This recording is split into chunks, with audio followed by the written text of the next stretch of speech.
దైవానుగ్రహంతో అందరూ బాగున్నారని ఆశిస్తూ రేపే సంకష్టహర చతుర్థి పూజ. మీకు ఏ సంకష్టం ఉన్నా సరే మీరు ఈ పూజ చేసుకున్నట్లయితే మీ సంకష్టం అనేది తొలగుతుందండి. ఈ పూజ విధి విధాన్ని తెలుసుకుందాం. బ్రహ్మముహూర్తంలోనే లేచి తల స్నానాన్ని ఆచరించి ఇల్లు వాకిళ్ళు శుభ్రం చేసుకుని పూజా మందిరాన్ని శుభ్రం చేసుకుని వినాయకుడి విగ్రహాన్ని లేదా ఫోటోను సిద్ధం చేసుకోవాలి. స్వామివారికి దీపం వెలిగించి నమస్కరించుకుని, నేను ఈరోజు సంకష్ట చతుర్థి వ్రతాన్ని ఆచరిస్తున్నాను స్వామి, నా పూజను స్వీకరించు అని మనసులో సంకల్పం చెప్పుకొని మీ కోరికను కూడా చెప్పుకోవాలండి. కోరికను చెప్పుకుంటూ ఎర్రటి వస్త్రాన్ని తీసుకుని స్వామివారికి అందులో 3 గుప్పెళ్ళు బియ్యాన్ని పోసుకొని ఎండు ఖర్జూరాన్ని తాంబూలాన్ని ఉంచుకుని ముడుపు కట్టుకుని స్వామివారి పాదాల చెంత ఉంచి మీ కోరికని చెప్పుకోండి. ఇక సాయంత్రం మండపాన్ని ఏర్పాటు చేసుకుని ఒక పీటపై ఎర్రటి లేదా పచ్చటి వస్త్రాన్ని పరిచి దానిపై బియ్యం పోసి వినాయక విగ్రహాన్ని ప్రతిష్ఠించండి. మీరు ఉదయాన్నే ముడుపు కట్టుకున్న బియ్యంతో కొంచెం ఇంకా వేరే బియ్యాన్ని కలుపుకొని కొద్దిగా పాయసాన్ని కుడుముల్ని నైవేద్యం సిద్ధం చేసుకోవాలి. అలాగే కుదిరితే గణపతికి పాలు, పెరుగు, నెయ్యి, తేనె, పంచదారతో ఆ పంచామృతాలతో మరియు శుద్ధ జలాలతో అభిషేకం చేసుకోండి. అభిషేకం పూర్తయిన తర్వాత వినాయకుడికి గంధం, కుంకుమ బొట్లు పెట్టాలి. ఎర్రటి పూలు మరియు స్వామివారికి అత్యంత ప్రీతిపాత్రమైన గరికాను సమర్పించండి. ప్రతి నెలలో ఈ పూజ ఎప్పుడు చేసుకోవాలని తెలుసుకుందాం. ప్రతి నెలలో వచ్చే కృష్ణపక్ష చతుర్థి తిథి పౌర్ణమి తర్వాత వచ్చే 4వ రోజు నాడు సంకష్టహర చతుర్థి జరుపుకుంటారు. ఇందులో మంగళవారం నాడు వచ్చే చతుర్థిని అంగారక చతుర్థి అంటారు. ఇది మరింత శక్తివంతమైనగా భావిస్తారు. పూజా నియమాలు. ఉపవాసం. ఈరోజు ఉదయం నుండి ఉపవాసం ఉండాలి. ఆరోగ్యం సహకరించిన వారు పండ్లు లేదా పాలు తీసుకోవచ్చు.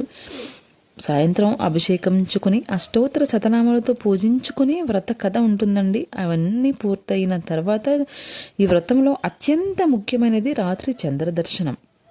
రాత్రి చంద్రుణ్ణి చూసి అర్ఘ్యం సమర్పించిన తర్వాతే ఉపవాస నియమాన్ని విరమించాలి.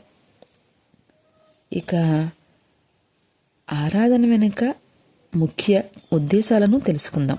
ఆరోగ్య రక్షణ. వాతావరణ మార్పుల వల్ల వచ్చే మనకి ఆరోగ్యాన్ని గురించి కానీ మనకి దీర్ఘకాలికంగా ఉండే ఆరోగ్యాల గురించి కానీ విశేషంగా పనిచేస్తుందండి ఈ సంకష్టహర పూజ. సంకష్ట అంటేనే మన సంకష్టాలను తొలగించే పూజ. ఆరోగ్య విషయంలో కానీ ఉద్యోగ, వ్యాపార, కుటుంబ శాంతి కోసం ఈ పూజను ఆచరిస్తూ ఉంటారు. మీ అందరికీ ఆ స్వామివారి ఆశీస్సులు ఉండాలని మనస్ఫూర్తిగా కోరుకుంటూ, ఆ విఘ్నేశ్వరుని దీవెనలు ఉండాలని మనస్ఫూర్తిగా కోరుకుంటున్నానండి. ఈ వ్రత కథ నా ఛానల్లో ఉంది. ఈ వ్రత విధానం కూడా నా ఛానల్లో ఉందండి. ఎవరైనా వ్రతం ఆచరించుకునే ఉద్దేశం ఉన్నవారు నా ఛానల్లో సంకష్టహర చతుర్థి పూజ గురించి ఇంకా 2 వీడియోలు ఉన్నాయి. అలాగే వ్రత కథ కూడా ఉంది. చూసి వివరంగా తెలుసుకుని పూజను ఆచరించుకుంటారని మనస్ఫూర్తిగా భావిస్తున్నాను. మీకు ఏ సంకష్టాలున్నా తొలగే పూజ. ఈ పూజని మాత్రం వదులుకోవద్దు. ఇక మీరు ఏమీ రాకపోతే ఓం గం గణపతియే నమః అనే మంత్రాన్ని జపించడం వల్ల కూడా మీ విఘ్నాలు తొలగిపోతాయి. అప్పుల బాధల నుండి విముక్తి లభిస్తుంది. ఇంట్లో శాంతి, సంతోషాలు ఉంటాయండి.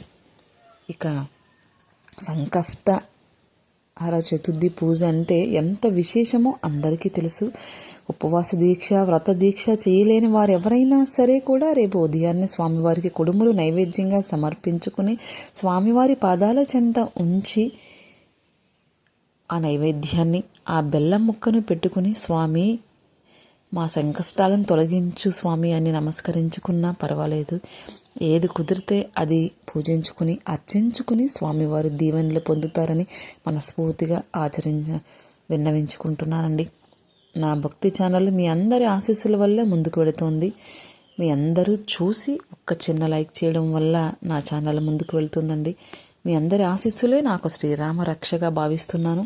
ఆ సంకష్టాలు తొలగించే విఘ్నేశ్వరుడి ఆశీస్సులు, ఈ భక్తజనుల అందరి ఆశీస్సులు మీ ఇంటి ఆడపిల్లగా నన్ను ఆదరిస్తారని భావిస్తూ ఒక చిన్న లైక్ చేయండి, షేర్ చేయండి, సబ్స్క్రైబ్ చేయండి.